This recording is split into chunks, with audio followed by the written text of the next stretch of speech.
Καλησπέρα, είμαι ο Στέφανος Παπαναστασίου, διατροφολόγος, και σε αυτό το βίντεο θα εστιάσουμε στους τρόπους με τους οποίους μπορεί κανείς να αυξήσει με φυσικό τρόπο τα επίπεδα τεστοστερόνης του. Η τεστοστερόνη είναι η ανδρική στεροειδής ορμόνη που παράγεται κυρίως στους όρχεις, στις οθήκες της γυναίκες, ενώ μικρή ποσότητα παράγεται και στα επινεφρίδια. Είναι υπεύθυνη για τη σεξουαλική ορμή, την κατανομή λίπους, τη μυϊκή μάζα και δύναμη, την οστική μάζα, τη διάθεση, την παραγωγή ερυθρών αιμοσφαιρίων και του σπέρματος. Ως χαμηλή τεστοστερόνη ορίζεται μια κατάσταση όπου ο οργανισμός δεν παράγει αρκετή από αυτή την ορμόνη.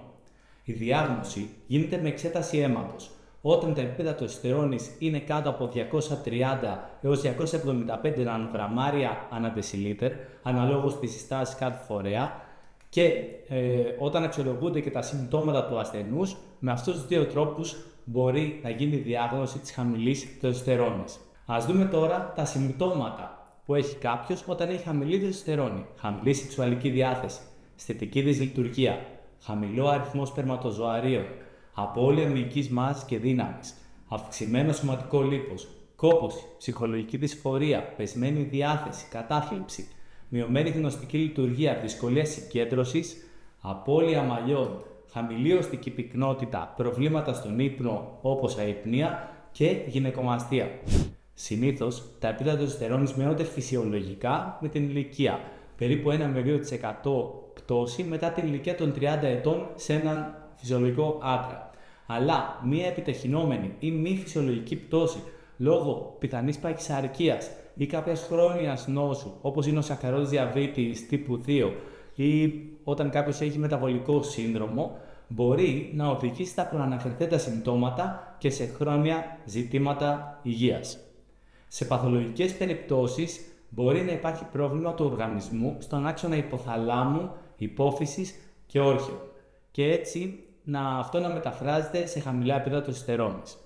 Τώρα, ποια είναι η διαχείριση και αντιμετώπιση της κατάστασης?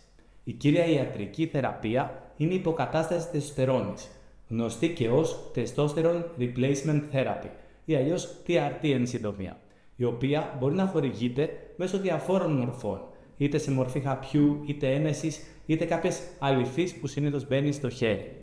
Βέβαια, οι αλλαγές στον τρόπο ζωής είναι αναγκαίες και μπορούν να συμβάλλουν σημαντικά. Σε αυτό το βίντεο θα εστιάσουμε στους τρόπους με τους οποίους μπορεί κανείς να αυξήσει με φυσικό τρόπο τα επίπεδα τεστοστερόνης του. Ξεκινάμε. Νούμερο 1. Άσκηση. Κυρίως άσκηση με αντιστάσεις. Αρκετά δεδομένα δείχνουν ότι η άσκηση με αντιστάσεις, η άσκηση με βάρη, ειδικά όταν έχει πολυαρθρικές ασκήσεις όπως το κάθισμα και η άρση θανάτου, ικανοποιητικό όγκο προπόνησης, μέτρια με υψηλή ένταση και μικρά διαλύματα μεταξύ των σετ, αποφέρει το καλύτερο δυνατό αποτέλεσμα στην προσωρινή αύξηση των τιμών τεστοστερόνης. Αυτή η επίδραση της άσκησης είναι χαμηλότερη σε άντρες μεγαλύτερης ηλικίας και σε παχύσαρκους άντρες. Βέβαια, και το τρέξιμο και το ποδήλατο, όταν γίνεται σε υψηλή ένταση, φαίνεται να ανεβάζουν παροδικά τα επίπεδα τεστοστερόνης. Δηλαδή, τα ανεβάζουν ακριβώς μετά την άσκηση και πέφτουν μετά από λίγη ώρα στα αρχικά επίπεδα. Ενώ σε μεγάλο όγκο το τρέξιμο και το ποδήλατο ή σε χαμηλή ένταση φαίνεται ότι δεν επηρεάζουν σημαντικά ή και μειώνουν ελαφρώς τα επίπεδα τεστοστερόνης. Όταν δε η άσκηση, οποιαδήποτε μορφή άσκησης, γίνεται στα πλαίσια μιας προσπάθειας απώλειας βάρους, τότε κάθε μορφή άσκησης έχει θετική επίδραση στα επίπεδα τεστοστερόνης που σε άτομα που είναι υπέρβαρα ή παχύσαρκα. Περνάμε στο νούμερο 2 που είναι και αρκετά σχετικό. Απώλεια λίπους, απώλεια βάρους σε υπέρβαρους και παχύσαρκους άντρες. Σε περιπτώσεις αντρών που είναι υπέρβαροι ή παχύσαρκοι, η απώλεια λίπους από μόνη της μπορεί να οδηγήσει σε σημαντική αύξηση των επίπεδων τεστοστερόνης. Προσοχή χρειάζεται στην παρατεταμένη απώλεια βάρους για μεγάλο χρονικό διάστημα, όπου επηρεάζονται αρνητικά τα επίπεδα τεστοστερόνης. Χρειάζονται τακτικά διαλύματα σε μια προσπάθεια απώλειας λίπους και φυσικά συνδυασμός της σωστής διατροφής με άσκηση, όπως είδαμε παραπάνω ότι συμβάλλει πολύ θετικά στα επίπεδα τεστοστερόνης. Τέλος, η υποθερμιδική δίαιτα δεν προτείνεται σε άντρες με χαμηλά ποσοστά λίπους, γιατί αυτή επηρεάζει αρνητικά τα επίπεδα τεστοστερόνης. Νούμερο 3.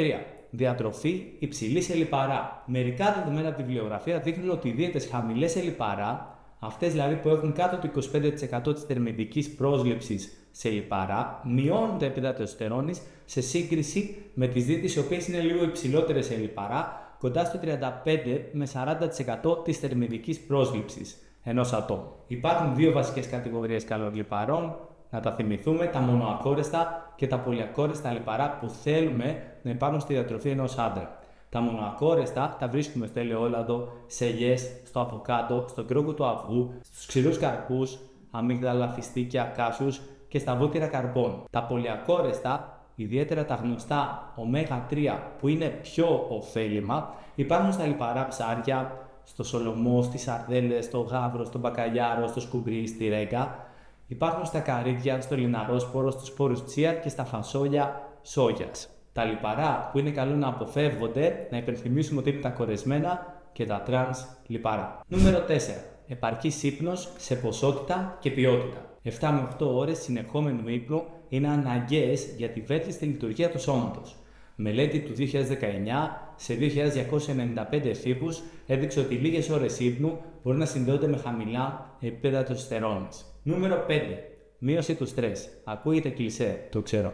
Αλλά το μακροχρόνιο άγχος αυξάνει τα επίπεδα κορτιζόλης. Η κορτιζόλη τι κάνει? Όταν αυτή αυξάνεται, μειώνει τα επίπεδα τεστοστερόνης, που είναι και το ζήτημα αυτού του βίντεο. Το στρες και η υψηλή κορτιζόλη μπορούν να αυξήσουν την κατανάλωση φαγητού, να οδηγήσουν σε αύξηση βάρους και εναπόθεση σπλαχνικού λίπους στο σώμα. Όλα αυτά επηρεάζουν αρνητικά το ορμονικό προφίλ της τεστοστερόνης. Χρειάζεται καλή διαχείριση του στρες, με καλό ύπνο, με άσκηση και δραστηριότητες που βοηθάνε στην αποσυμπίεση του στρες της καθημερινότητας. Σημείο νούμερο 6. Έλλειψη ή χαμηλή πρόσληψη βιταμίνης D, ψευδαργύρου και μαγνησίου. Να υπενθυμίσουμε ότι η βιταμίνη D είναι η βιταμίνη που συνθέτουμε μετά από την έκθεση του σώματος στον ήλιο. Λόγω του σύγχρονου τρόπου ζωής, οι περισσότεροι εμφανίζουμε έλλειψη της συγκεκριμένης αυτής βιταμίνης, οπότε σε πολλές περιπτώσεις χρειάζεται συμπλήρωσή της. Δεδομένα δείχνουν ότι χαμηλά επίπεδα βιταμίνης D μπορεί να σχετίζονται με χαμηλά επίπεδα τεστοστερόνης.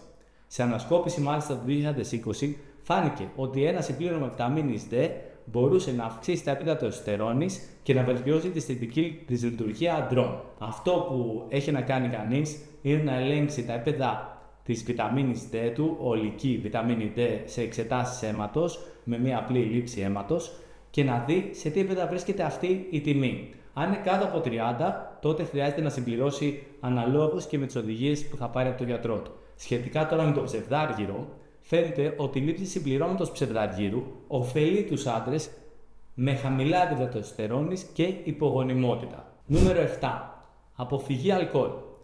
Η έρευνα δείχνει ότι η υπερβολική κατανάλωση αλκοόλ μπορεί να μειώσει την τεστοστερόνη. Τα επίπεδα μπορεί να πέσουν ευθύς αμέσως, ακόμα και 30 λεπτά μετά την κατανάλωση ενός ποτηριού αλκοόλ. Προτείνεται λοιπόν η πλήρης αποφυγή κατανάλωσης ποτών με αλκοόλ. Νούμερο 8. Συμπληρώματα διατροφής.